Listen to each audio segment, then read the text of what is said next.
Asyhadu an la ilaha illallah wa asyhadu anna Muhammadar Rasulullah.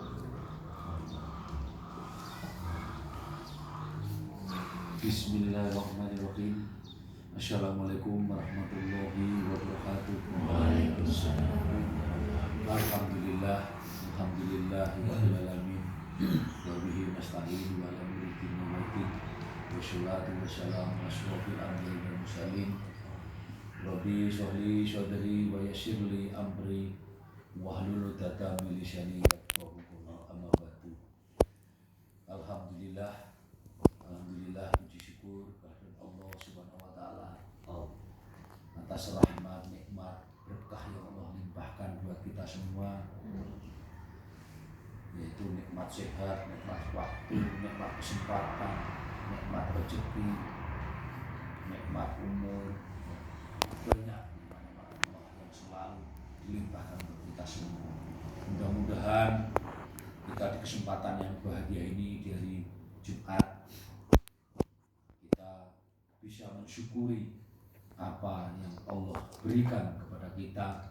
Kita mampu mensyukuri dan mampu mewujudkan rasa syukur itu di dalam kegiatan kita, di dalam perbuatan kita, di dalam jiwa dan rasa kita, di dalam akal dan pikiran kita. Kita aplikasikan di dalam kehidupan yang nyata dengan sarana kita mengucapkan alhamdulillah rabbil alamin.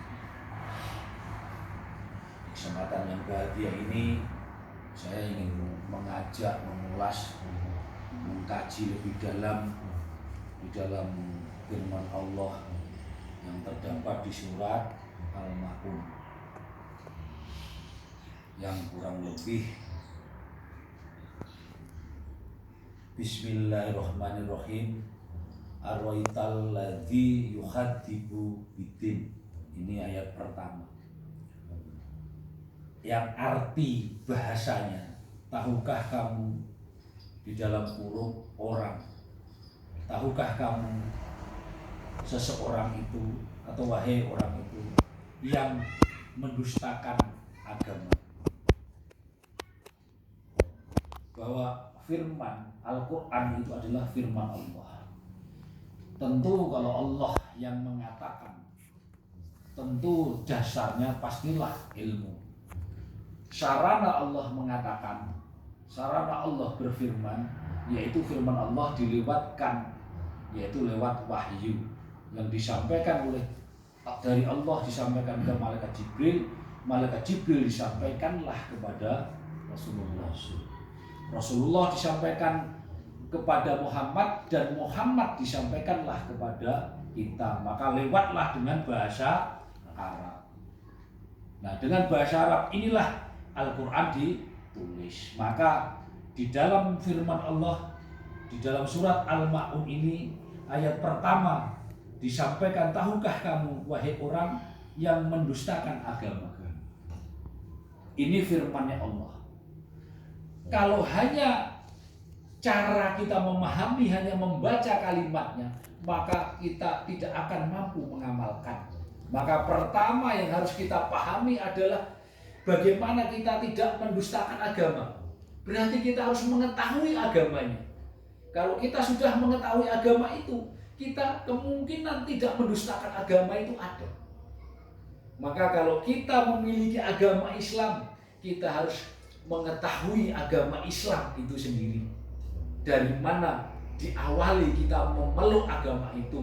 Maka kalau di dalam Islam diajarkan membaca 2 kalimat syahadat. Diawali dari situlah kita ingin masuk ke dalam Islam. Maka awalilah dengan 2 kalimat syahadat.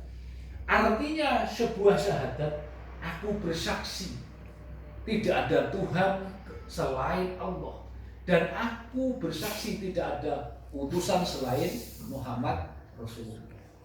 Ini arti bahasa. Bagaimana arti ketauhidannya? Di sini kita dituntut untuk berpikir bahwa aku bersaksi Allah ada. Berarti di sini kita diajarkan untuk bertauhid dulu kepada Allah. Karena yang memiliki agama, yang memiliki Al-Quran, yang memiliki ilmu, yang memiliki hidup adalah Allah. Maka kita dituntut Bersyahadat artinya dituntut bertauhid kepada Allah. Sarananya mengucapkan dengan bilisan, dengan kata-kata atau bilisan kita membaca 2 kalimat syahadat secara lisan. Tapi perlu diketahui, perlu diingat bahwa iman tidak cukup lisan, ada tindakan iman, ada tindakannya. Kalau kita sudah membaca 2 kalimat syahadat, maka disitulah kita harus bertauhid kepada Allah. Dengan apa kita bertauhid? Menggunakan akal pikiran, bukan dengan lisan lagi. Dasarnya itu, supaya akal dan pikiran kita terbentuk, maka akan mampu bertauhid kepada Allah. Kalau kita mampu bertauhid kepada Allah, maka kita akan memiliki syahadat itu. Dengan ketauhidan kita, akhlak kita akan terbentuk. Disitulah kita bisa, sarana kita tidak mendustakan agama. Setelah kita bersyahadat dan bersaksi bahwa Rasul itu utusan, berarti kita dengan bertauhid kepada Allah, kita mampu mengimani Rasulnya. Siapa yang diutus oleh Allah untuk menyampaikan ajaran Allah, untuk menyampaikan firman Allah, yaitu Muhammad Rasulullah. Dengan apa beliau menyampaikan? Yaitu dengan Al-Quran dan hadis.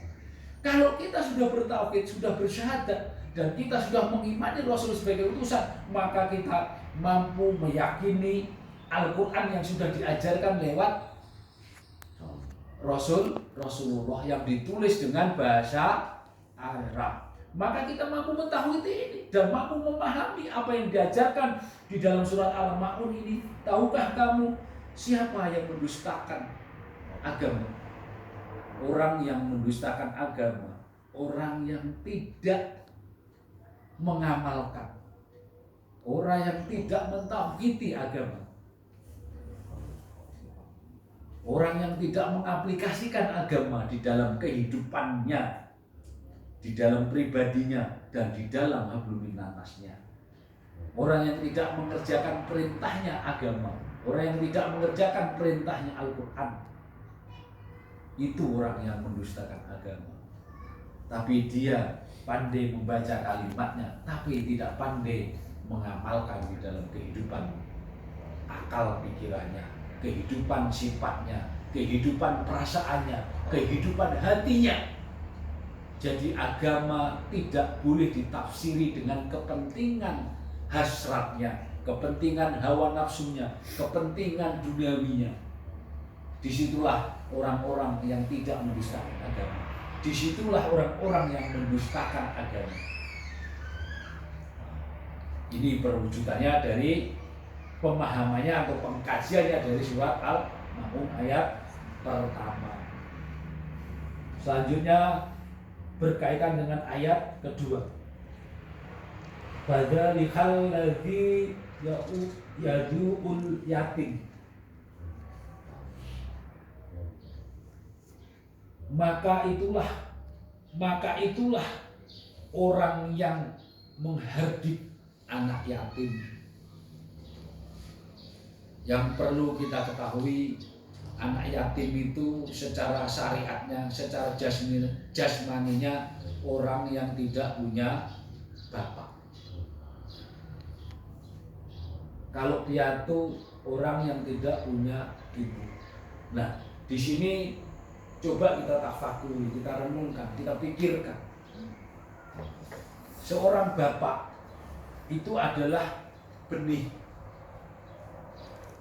Kalau kita kiaskan seperti tanaman, bahwa seorang bapak itu biji, seorang ibu adalah bumi.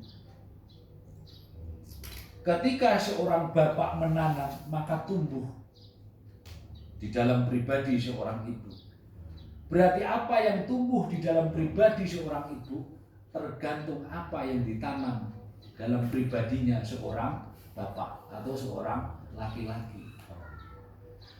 Ketika di sini dikatakan adalah anak yatim, berarti anak yang sudah tumbuh, yang sudah ditanam, dan sudah dilahirkan dari kandungan seorang ibu, maka seorang bapak adalah meninggal, maka dikatakan yatim.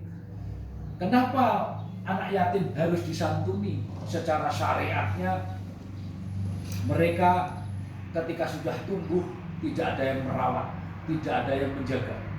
Tidak ada yang melindungi kelangsungan anak itu untuk hidup dengan ilmu Allah, dengan ridho Allah. Karena dasar untuk menanam seorang bapak, karena dasar untuk bapak menghubungi, menggauli istri, itu dasarnya kewajiban rohani. Dasarnya adalah ilmu. Maka ketika tumbuh ilmu di dalam pribadinya seorang ibu, maka wajib untuk dijaga, diteruskan, dilindungi dan dididik supaya ilmu yang Allah ciptakan tumbuh, berkembang dan bermanfaat di muka bumi ini. Maka menyakiti anak yatim adalah dosa.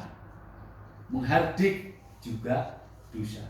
Tidak memperhatikan juga dosa, karena dasarnya adalah ilmu. Yang ketiga, ayat ketiga, wa ala yahudu ala ta'amil miskin, dan tidak mendorong memberi makan orang miskin. Di sini berarti diajarkan bagaimana kita beramal, memberikan makan orang miskin. Orang miskin itu artinya orang yang tidak bisa makan. Secara syariatnya tidak bisa makan nasi, tidak bisa beli sesuatu. Itu yang dikategorikan orang miskin, tidak punya, miskin harta. Jasmaninya tidak bisa makan. Tapi bagaimana orang yang miskin dunia, orang yang miskin sifat harta? Bagaimana orang yang miskin sifat harta?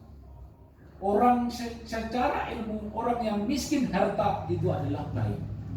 Sifat harta itu harus hilang dari sifat akal pikiran kita, supaya kita tidak memiliki sifat-sifat yang zalim. Yang membuat kita zalim adalah akal dan pikiran kita. Ketika kita sudah mampu memiskinkan sifat duniawi, maka disitulah nilai ibadahnya.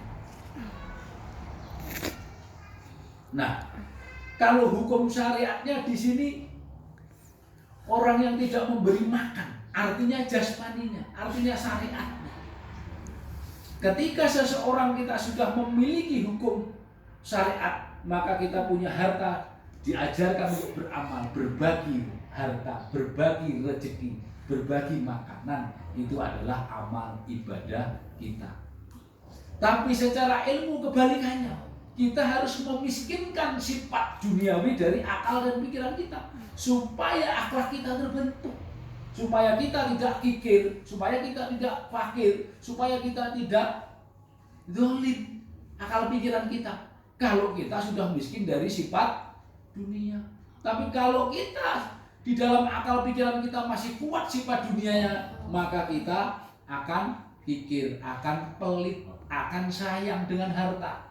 Tidak bisa kehilangan harta. Sakit kalau kehilangan harta. Itu logikanya.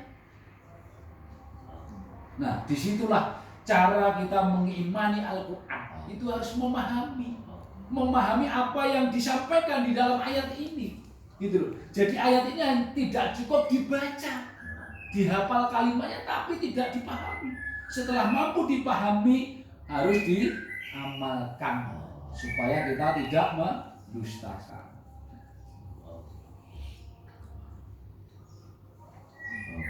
Ayat yang keempat, wailul li musholin, maka celakalah orang-orang yang sholat.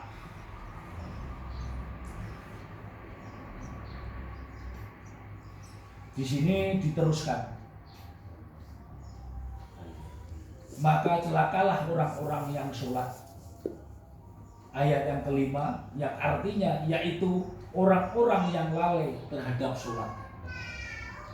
Jadi kalau kita melaksanakan sholat, itu tidak boleh lalai. Bagaimana sholat dikatakan lalai? Mari kita tafakur, kita pikirkan. Bagaimana kita sholat itu lalai? Kalau secara syariat, kita lalai bacaannya, kita lalai gerakannya, kita lalai waktunya. Tapi kita kaji kembali, bahwa sholat itu punya dasar.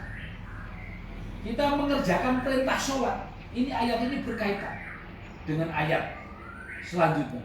Bahwa dasar kita mengerjakan sholat di sini yang tersurat di dalam surat Toha ayat 14, bahwa sholat untuk ingat kepada Allah.